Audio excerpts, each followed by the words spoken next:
These are the Tablewar cases, and I'm going to use the first 30 or 45 seconds of each video to show you the size comparison.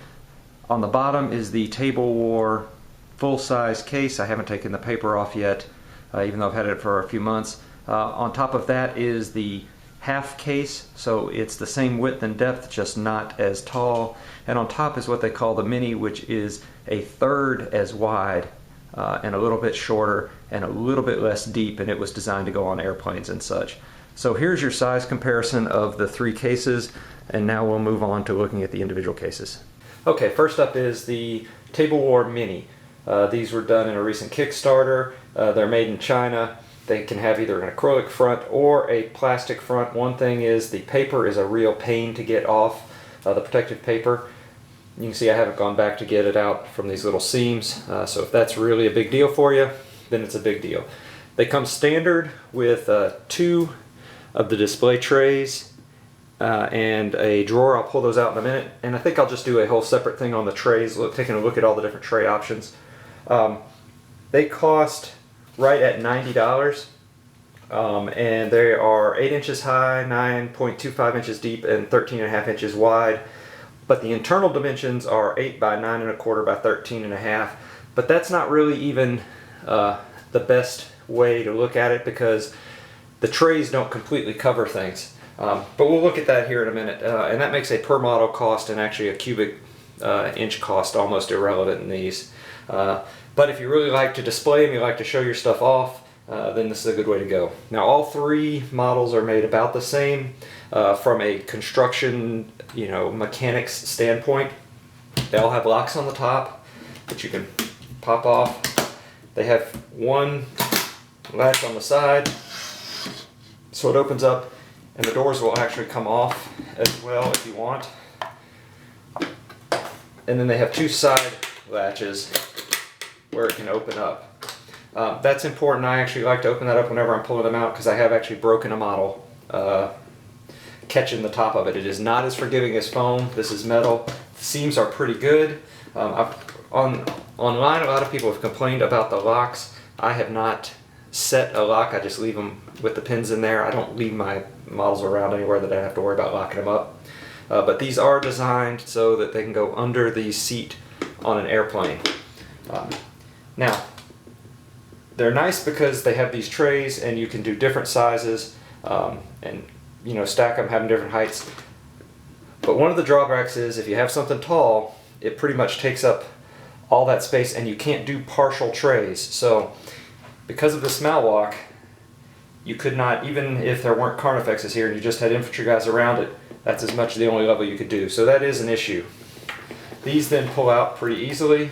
And then another nice piece is the trays underneath. You can pull them out like that and trade out the trays in them.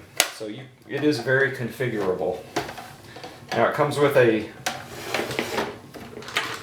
does come with a drawer. Let me just lock it so I don't knock it over. Actually, we put this back together just so you can see how easy it is. Just slides. It's just a peg. They do not offer just the door. I actually asked to see, because I'd like to have a solid door, so when I don't need the glass or the acrylic front, it'd be okay. Over on the other side, I have some of my Dark Eldar, and I actually used this box in that league I was just in. But this is what it comes with. So this is, open that up, because what you can do, and what I did was I put it in with that. It caught the top of this guy and broke one of his arms off. So you can pull them out, or if you're not having to get to them, you can just pop them out like that and just bring them that way. This is about the max that you're going to get in this Mini. They come with different kinds of toppers here. So this is the 2020 models. So really you could get 40 per row, so you got 80 in there. But I'll show you one thing that is pretty cool. In a second, And then here's the drawer. Now, the drawers are pretty good on the bigger ones, but I will tell you that on this model, unless you're doing something, unless that's all the models you need for your army, this drawer is pretty much useless. It's just too small to put anything of substance in. You can't get a codex in it or anything like that. You could put some dice in it, you could put bits and pieces, but that's really about it. So I don't even use the drawer, I just put it in to show you. And it just lays in there. It's not on rails or anything, it just slides in. But it takes up a lot of space that you wouldn't have to otherwise. Now you can get, if you try to use this bottom rail here, and you're never going to get 3, but there is one thing they did that was pretty darn smart, and that was they actually put a piece of tin sheet in here, so I just magnetized the bottoms of trays. They'll slide down. You can put your models in there, or even without it, and then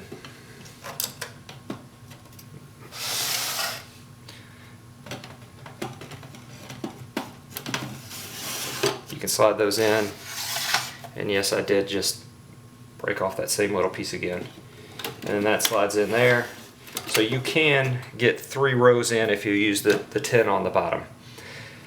So theoretically you could probably get 40, 80, 120.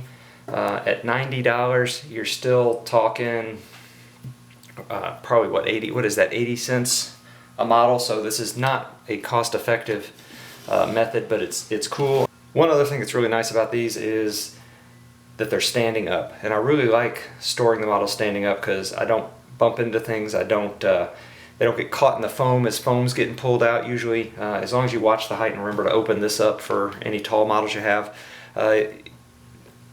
Armies with lots of little spiky bits are going to be safer in here than they are in foam. Now you do have to, one thing to be aware of is you're going to have to magnetize the bottom of each of your models. So you're talking another dime per model. So really that jacks it up to probably right at about $1 a model if you're going to look at standard infantry models. Unless you take out and just use a plain metal piece, you could maybe get 25. You could maybe, so you've got up to 50 or to 150, you still only getting down to like 80 cents a model again. So overall, they're very durable, very rugged. I actually think they're pretty well built. They go together nicely. I like the fact that I can take everything off.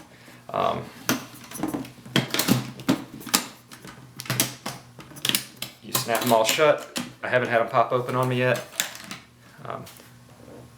But from a practicality standpoint, the only time I've really used this heavily is in this league I just did, and I would take my Battle Foam 720 with all my vehicles in it, and I could get all the infantry that I knew I was going to use.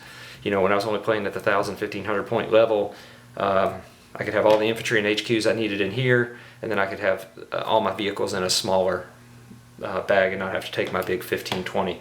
So it's a nice option to have. It's really cool.